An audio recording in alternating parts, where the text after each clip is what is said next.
This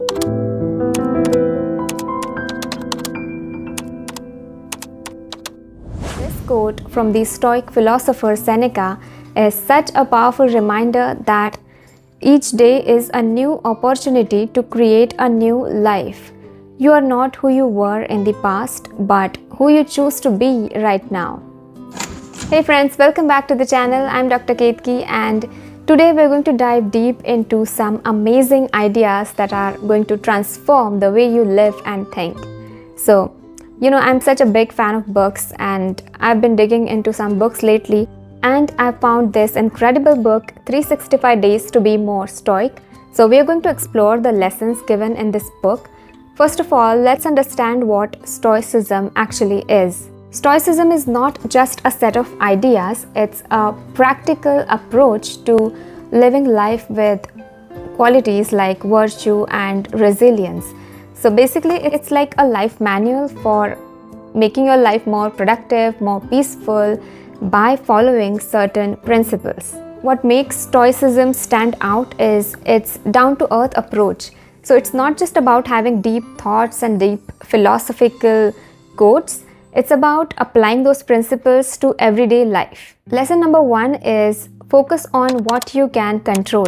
When it comes to getting things done and growing as a person, Stoicism teaches us one cool trick, which is focus on what you can change.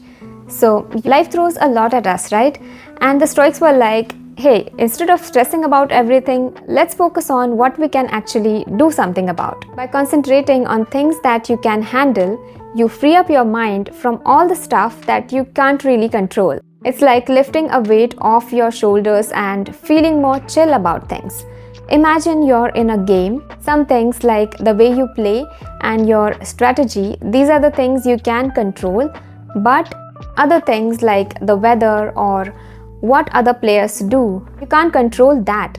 Stoicism teaches us to focus on what we can control, which is our actions, thoughts, and choices. It's like deciding to play your best in the game and not worrying about what you can't change. This helps us feel calmer and more confident because we spend our energy on what really matters, which is making smart choices and doing our best. In my honest opinion, it's actually great that we cannot control everything, because that would be kind of really stressful that you have to micromanage things. So I would rather focus on doing the things I love doing than to try to control every little thing. Another idea the Stoics believed in is living in the present moment. What if I told you that the past and the future is just an illusion? And the biggest proof is that if there's any action we want to take, we can only take it right now. We cannot go back and change the past, and we cannot go in the future to try to prevent something from happening by taking some action. So all the action that we can take is right now. What does this mean for us? It means that you can think about the past or you can worry about the future, but you're doing it at the expense of the present moment. So this idea is not new. Everyone knows that we should be living in the present moment, yet many people fail at it. So let's see why staying in the present moment can be tough so that we can learn to overcome the reasons. Number 1 reason is mind wandering. Our minds are mostly thinking about the past or future. It's like a movie playing in our heads, making it hard to focus on what's happening right now. Number 2 is distractions. We are surrounded by distractions like phones, social media, work, worries, pulling our attention away from the present moment. Number 3 is habitual thinking. Sometimes we are used to being on autopilot, doing things without really paying attention. We are thinking the same thoughts over and over again simply out of habit. Number 4 is anxiety and stress. Worrying about what's going to come or regretting past actions can keep us from enjoying the present. Number 5 is cultural pressure. Our culture often values multitasking and being busy, and this can make us feel like we need to rush through things instead of savoring them. So staying present is not easy, but Stoicism has given us some practical tips which we can implement to live in the present moment. And number 1 is being mindful. Mindfulness simply means focusing on whatever you're doing with 100% of your attention. And it takes practice to build this habit. So, whatever you're doing, breathing, reading, or cooking, just pay your 100% attention to that activity and do not try to multitask. The second tip is acceptance. Stoicism teaches us to accept what's happening right now without judging the moment. So, whatever is happening, good or bad, just accept that thing. This acceptance reduces stress about the past or future, and in this way, we can focus on what's happening now. Tip number 3 is set aside distraction or worry time. Now, as humans, we are bound to get distracted and we are bound to worry about something. So, a tip that I personally like is setting aside at least 15 minutes a day to actually worry about things or do something that is distracting, so that when I am actually performing an activity like working on a script or a video, I can fully focus on that because I know that I have set aside some time to worry about the things that are going on in my mind. Gratitude is a game changer when it comes to staying in the present moment, because when you're feeling gratitude for something, you can never be stuck in the past or the future. You're always in the present moment when you are grateful for something. So, gratitude is like an anchor to the present moment. Moving on to lesson number 3, the Stoics loved embracing challenges. You know why? Because they saw challenges not as challenges but as opportunities to learn and grow. So when life feels hard, instead of feeling defeated, let's try to understand what we can learn from that experience. It's not about pretending that everything is okay, but it's about finding strength and wisdom in the middle of chaos. So it might feel hard at first, but think about it. Let's say someone criticized you and you got triggered and you felt bad about yourself. So take this trigger as an opportunity to understand yourself better. Like, why did it trigger me? Is there something unhealed from the past that I need to work on? And so in every moment or every challenge, there's a lesson hidden which we need to discover. It's your chance to understand why you got triggered from something that someone said. It means that you are still letting people control you and your emotions, and that is a big indicator that you need to work on yourself.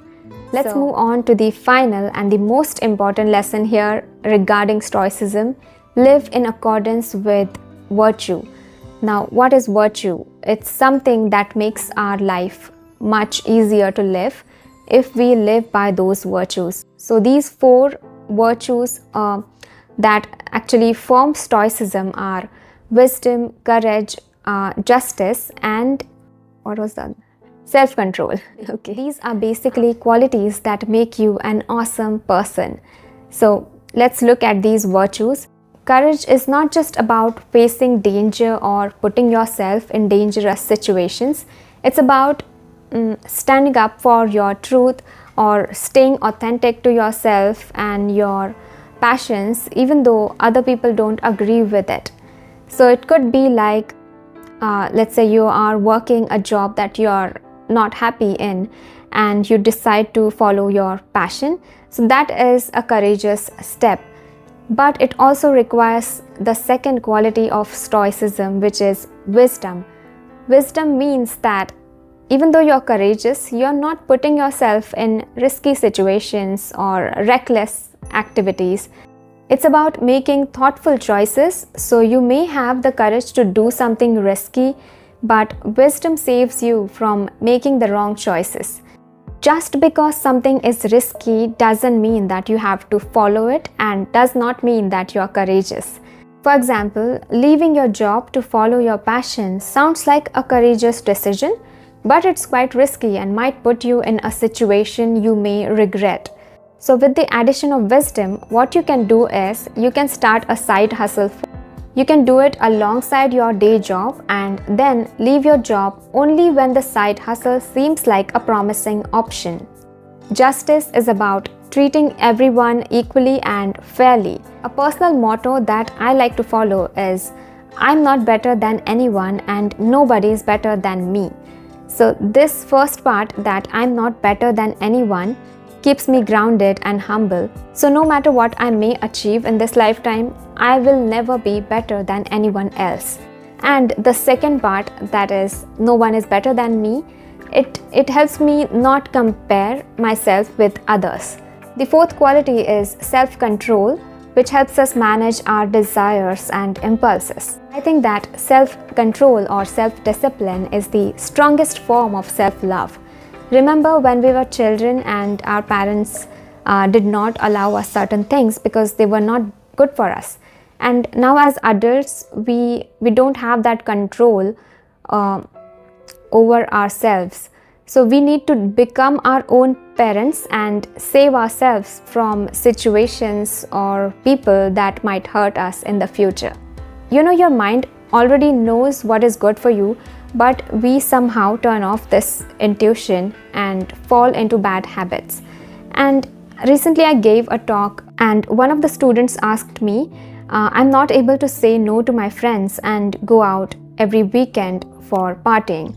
So how can I control myself? This is what most of us actually face on a daily basis, that we are not able to do the things that we know we should be doing, and we fall into temptations or distractions. So what I told him was that, I've seen this motto of college students, and what I think is that you don't only live once, you only die once, and you live every day with the weight of your decisions. So whatever decisions you make, good or bad, they are going to be with you for this lifetime, and they are going to keep impacting every future moment. Like if you made the right decision today to focus on your studies and denying invitations for partying, so that will affect your future. Imagine if we lived in accordance with these 4 virtues on a daily basis. Life will become so much easier and a lot of your problems would just disappear. So tell me what you think about the philosophy of Stoicism, and let me know how it could help you in your everyday life. Let me know which practical tips you're going to apply in your own life so that we can learn from each other. Share this video with your friends and family, and I'll see you very soon. Bye.